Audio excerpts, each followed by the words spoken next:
श्रावण मास प्रारंभ हो चुका था। इसी विषय पर माता पार्वती भगवान शिव से वार्तालाप कर रही थी। बातों ही बातों में वे भगवान शिव से बोली, प्रभु अगर आप आज्ञा दे तो मैं भक्तों की निस्वार्थ भक्ति की परीक्षा लेने हेतु पृथ्वी लोक पर जाना चाहती हूँ। देवी पार्वती, अगर आपकी ऐसी इच्छा है तो आपको जरूर जाना चाहिए। वैसे भी श्रावण मास प्रारंभ हो चुका है।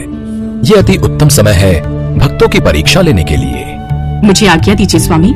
माँ पार्वती भक्तों की निस्वार्थ भक्ति भावना की परीक्षा लेने के लिए एक छोटी बच्ची का रूप लेकर धरती लोक पर पहुँचती है। छोटी बच्ची ने अपने कंधे पर एक छोटी सी कांवड़ रखी हुई थी और अपने नन्हे नन्हे हाथों से उस छोटी सी कांवड़ को पकड़ा हुआ था। माँ पार्वती छोटी बच्ची के रूप में कांवड़ को उठाए जय बम भोले बोलती हुई अपने छोटे छोटे कदमों से चलती जा रही थी। आसपास से गुजरने वाले लोग उन्हें देख रहे थे। देखो भाई, देखो ये छोटी बच्ची अपने कंधे पर कितनी छोटी सी कांवड़ उठाकर चल रही है। मटकी तो कितनी छोटी है, मुश्किल से एक घूंट पानी ही आया होगा। अरे आजकल सावन मास है ना, तो कांवड़ यात्रा प्रारंभ हो गई है। परिवार का कोई सदस्य कांवड़ यात्रा पर निकला होगा। ये बच्ची साथ गई होगी, वो पीछे होगा, बच्ची आगे आ गई होगी। जरूर बच्ची ने जिद की होगी तो ये छोटी सी कांवड़ बनाकर दे दी होगी। माता पार्वती आते जाते लोगों की बातें सुन रही थी। अब उनका माया रचने का सही समय आ गया था। वे आते जाते लोगों को रोकने लगी। भैया जी जरा मेरी बात सुनो। बोलो बिटिया, क्या काम है? मुझे जरूरी काम से जाना है, मुझे देर हो रही है। मैं ये कावड़ लेकर जा रही थी, कुछ देर आराम करना है। क्या आप मेरी कावड़ थोड़ी देर उठा सकते हो? मैं कुछ देर आराम कर लूंगी। नहीं बिटिया, मेरे पास तो बिल्कुल भी समय नहीं है। तुम ऐसा करो, किसी और को बोल दो। अच्छा, मैं आपसे यह मुफ्त में करने को नहीं कह रही हूँ। इसके बदले मैं आपको 10 सोने के सिक्के दूंगी। क्यों मजाक कर रही हो बेटी? तुम इतनी छोटी सी हो, तुम्हारे पास भला सोने के सिक्के कहाँ से आए? मैं झूठ नहीं बोल रही। ये देखो, ये रहे सोने के सिक्के। माँ पार्वती अपने चमत्कार से एक हाथ में 10 सोने के सिक्के उत्पन्न करती है। चमचमाते सोने के सिक्कों की चमक से आदमी लालच में आ जाता है। हाँ, लाओ लाओ, मैं तुम्हारी कावड़ पकड़ लेता हूँ। तुम थोड़ी देर क्या, जितनी देर चाहे आराम करो। अच्छा ठीक है, तो लो ये पकड़ो। आदमी को लगा छोटी सी कावड़ पकड़ने के बदले 10 सोने के सिक्के मिल रहे हैं, तो उसमें तो लाभ ही लाभ है। आदमी ने जैसे ही कावड़ अपने कंधे पर रखी, कावड़ का वजन इतना भारी हो गया कि आदमी एक ही पल में थक गया और हार मान गया। अरे अरे अरे, संभालो अपनी कावड़, ये तो बहुत भारी है, ये मुझसे नहीं उठाई जाएगी। अरे भैया, आप मेरी इतनी हल्की कावड़ को भारी बोल रहे हो।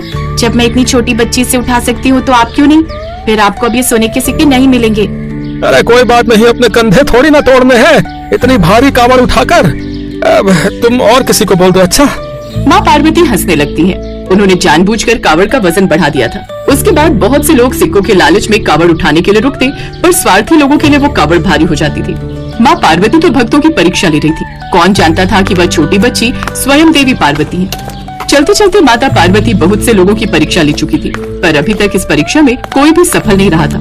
कुछ देर बाद एक आदमी अपनी गर्भवती पत्नी के साथ वहाँ से गुजर रहा था। माता पार्वती ने उस आदमी को आवाज लगाई, ओ भैया जरा रुकना तो। सुनो जी, वो छोटी बच्ची हमें बुला रही है, कहीं उसे हमारी जरूरत तो नहीं? हमें रुकना चाहिए। हाँ चलो पूछते हैं। किशन नाम का वो आदमी अपनी पत्नी राधा के साथ बच्ची के पास जाता है। क्या हुआ बिटिया, तुमने हमें आवाज क्यों दी? और तुम्हारे माता पिता कहाँ हैं? भैया मेरे माता पिता थोड़ा पीछे रह गए हैं। मैं आगे निकल आई और मैं उनकी प्रतीक्षा कर रही हूँ। मैं और मेरे माता पिता कावड़ यात्रा पर निकले थे, पर चलते चलते मैं बहुत थक गई हूँ। मैं अपनी कावड़ को जमीन पर नहीं रख सकती। बापू ने कहा था कि इसे कंधे पर ही रखना होता है। अगर तुम कुछ देर मेरी कावड़ को अपने कंधे पर रख लो तो मैं थोड़ी देर विश्राम कर लूंगी। तब तक मेरे माता पिता भी आ जाएंगे। कितनी मासूम बच्ची है। हाँ हाँ बिटिया, क्यों नहीं, मैं तुम्हारी कावड़ को अपने कंधे पर रख लेता हूँ और जब तुम्हारे माता पिता आएंगे तब तुम उनके साथ आगे चली जाना। ठीक है? राधा, तुम कुछ देर वहाँ पर बैठ जाओ, तुम भी थोड़ी देर आराम कर लोगी। हाँ हाँ चलो बिटिया, हम वहाँ चलकर थोड़ी देर बैठते हैं और कावड़ की बिल्कुल भी चिंता मत करो। मेरे पति तुम्हारी कावड़ को कुछ देर कंधे पर रख लेंगे। पर आपको क्या इसके बदले मेरे से कुछ नहीं चाहिए? आप मेरा ये काम मुफ्त में ही कर दोगे? अरे बेटिया, भगवान भोलेनाथ की पूजा के कार्य के लिए मैं भला पैसे कैसे ले सकता हूँ? और ऊपर से तुम इतनी छोटी सी प्यारी सी बच्ची हो, है? तुमसे पैसे लेकर मैं भगवान को क्या ही मुंह दिखाऊंगा? हमें कुछ नहीं चाहिए बेटिया, तुम आराम से बैठो। तभी वहाँ से कुछ देर आराम करके गुजरने वाले आदमी ने किशन को आवाज लगाई, अरे भैया, ये बच्ची जो कावड़ उठाकर चल रही है ना, इसकी कावड़ कोई भी नहीं उठा पा रहा है, क्योंकि इसकी कावड़ का वजन बहुत भारी है भैया।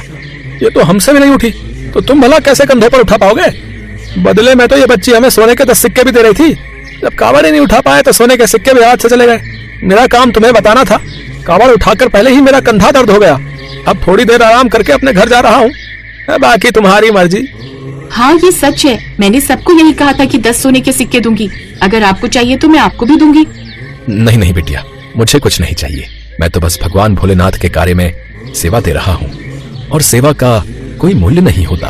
किशन की बातें सुनकर माता पार्वती बहुत प्रसन्न होती हैं और कावड़ का भार हल्का हो जाता है। किशन कावड़ को उठा लेता है और माता पार्वती अपने रूप में आ जाती है। किशन और राधा माता पार्वती को देखकर हैरान रह जाते हैं। माता पार्वती, आप और एक बच्ची के रूप में कावड़ यात्रा पर? हाँ किशन, मैं भक्तों की परीक्षा लेने के लिए धरती पर आई थी और तुम्हारी निस्वार्थ भक्ति देखकर मैं बहुत प्रसन्न हूँ। मैं चाहती हूँ इस कावड़ यात्रा को तुम पूरा करो। कावड़ यात्रा करने से तुम्हारे जीवन में सारे दुख दर्द दूर हो जाएंगे और तुम्हारे जीवन में खुशियों का आगमन होगा। भगवान भोलेनाथ के साथ साथ मेरा आशीर्वाद भी तुम पर सदैव बना रहेगा।